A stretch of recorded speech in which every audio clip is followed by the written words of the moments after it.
gaussianas. Depois que você somar, você vai ter uma distribuição de probabilidades para a soma que ainda é uma gaussiana. Mas, Paul Levy descobriu que existe uma outra classe de distribuição de probabilidades que satisfazem essa condição de fractalidade. Ou seja, que o todo tem a mesma cara que as partes, exceto por um fator de escala, e que não são gaussianas. E ele foi capaz de calcular qual era a função característica dessa distribuição de probabilidades. Ele não foi, e aí eu ressalto esse ponto, ele não foi capaz de calcular qual era a distribuição de probabilidades. Ele não vai dizer a você, a sua PX vai ser dessa forma. Mas ele foi capaz de calcular qual era a função característica dessa distribuição de probabilidades. A função característica é um tópico, digamos assim, de estatística, que basicamente é a transformada de Fourier da distribuição de probabilidades. Ou seja, consiste em você multiplicar a distribuição de probabilidades por elevado a kx, né, e integrar.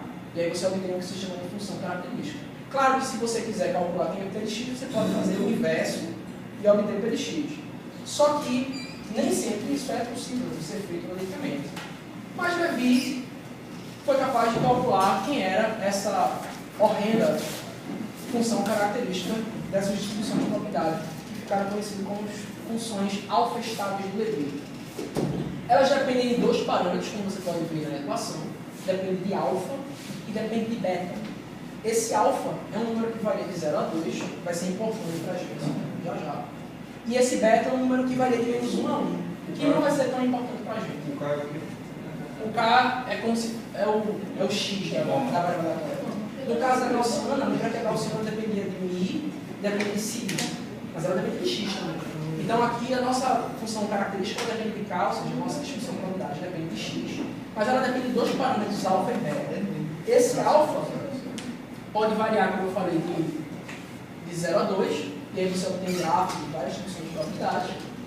E o beta pode variar de menos 1 a 1. O alfa é responsável pela distribuição ser completamente diferente uma da outra. E o beta é responsável pela assimetria da distribuição. Então, se o beta for igual a 0, você obtém uma distribuição que é altamente simétrica. Se você obter um beta que é diferente entre menos 1 e 1, a distribuição pode estar mais inclinada para um lado ou inclinada para o outro. Certo? E... Agora, seguindo se você calcular para x maior. O quê? Na pergunta vai ter só maior que 0. Esse aqui, na primeira, eu só estava variando alfa, com beta igual a 0, certo? E na segunda, eu só estou variando beta, com alfa continuando Não, igual a mas 0. é porque o beta pode ser negativo. O beta pode variar de menos 1 a 1. Se for negativo, ele vem para cá. Exatamente, claro, fechou. Seria o simétrico isso aí. Mas, como eu falei, o mais importante para a gente vai ser o alfa. O beta está relacionado mais a simetria. Isso aqui em algum lugar se chama de skinner, sei lá. Chama-se, porque você pode... mas o problema é que... Como é o nome que chama aí? Skillness, né? Skillness é o terceiro momento, se não me engano. Ou é o que está relacionado ao terceiro Um é o momento? terceiro e o segundo é o quarto. O outro é o quarto, agora qual é o nome? É. Esse aqui é o que dá o formato, que é como você mostrou, Isso. e o outro é o que dá essa questão de assimetria. Agora aqui também qual é o também não. Isso é o Não, terceiro. Eu acho que a simetria é mais fácil no Tem que terceiro. ter cuidado, porque como eu falei, as distribuições de Levy, elas não têm primeiro e segundo momento. Ou seja, você não tem média nem variância, tem definida. Eu não saberia te dizer com relação ao terceiro momento, mas eu acho que elas não tem uma terceira variância bem definida. Mas você poderia pensar isso como sendo um parâmetro que faz a distribuição variar de acordo com o skewness, que dá um tilt na distribuição de alguma forma. Eu também não sei dizer se é o terceiro momento que dá o achatamento, Eu a acho que é o terceiro suavidade, que dá o achatamento e o quarto que dá a assimetria. o deslocamento dela, né, em relação ao seguinte. Aparece o deslocamento no primeiro momento, que é o beta. O segundo é a abertura. O terceiro é a simetria. Eu acho que é porque tem a ver com ímã, né? Porque aí já usa de seu momento. Quanto maior for, não sei se é o terceiro ou quarto momento. Mas eu lembro disso aí. É mais bicuda ou é mais suave? Mas eu não saberia te dizer se isso é possível de ser calculado para a distribuição de Levy, porque como eu falei, eu sei que ela diverge para o primeiro e segundo momento. Mais especificamente, o segundo momento sempre diverge e o primeiro momento pode divergir se alfa for entre 1 e 2. Talvez não, cara, porque eu acho que pela estatística, se eu não estou enganada, eu acho que o terceiro e o quarto momento você consegue definir em função do segundo. Então, se você não tem esse então, segundo, se você então não tem provavelmente uma forma você como tem você que faz descer. Você pode definir todos os outros momentos. Mas o mais interessante que você pode extrair disso é que o que você definiria de variância nesse sentido, ou seja, o espalhamento da distribuição, varia com n elevado a 1 sobre alfa. Né? Quando esse alfa, esse parâmetro varia de 0 a 2.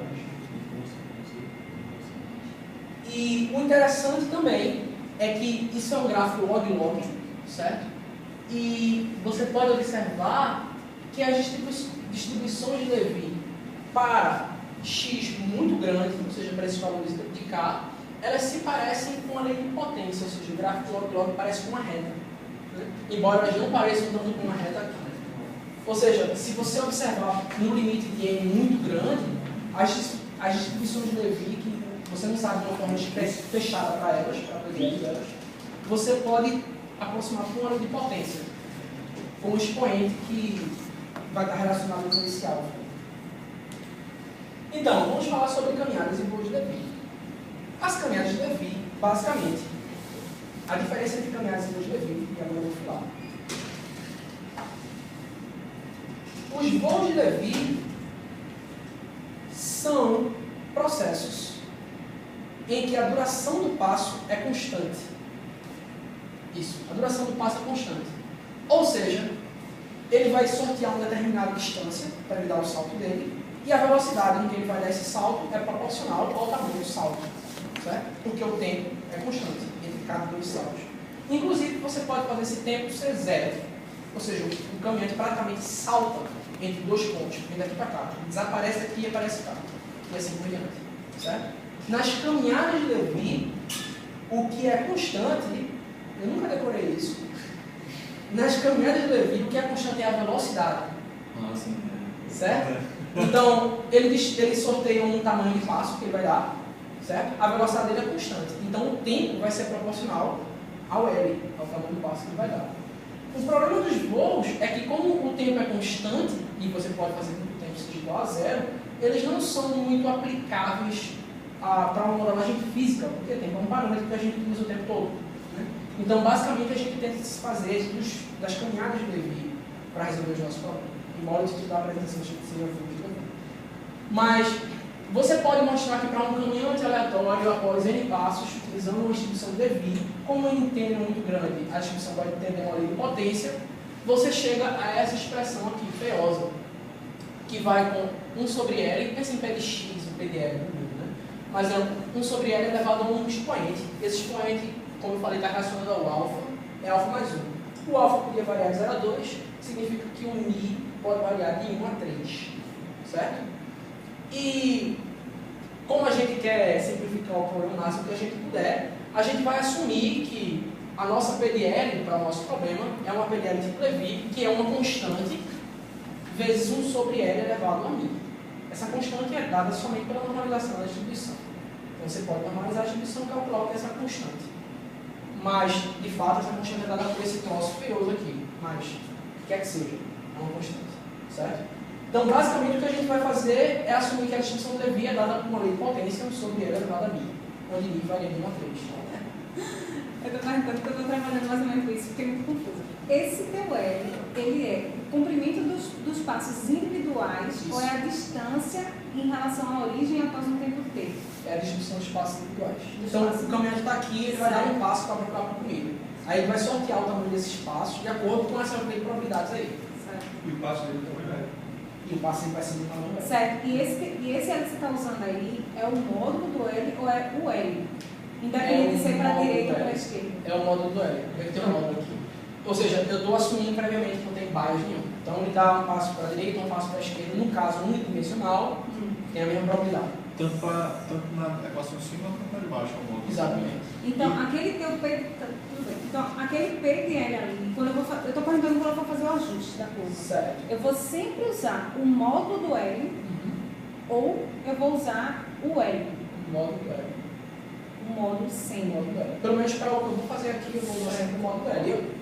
Se você não quer introduzir nenhum bias, ou seja, nenhuma preferência direcional, É porque, assim, eu quero caracterizar um movimento, entendeu? Aí, Porque, veja, o caminhante tem que fazer duas coisas. Primeiro ele tem que escolher uma direção, depois ele tem que escolher um tamanho de passo.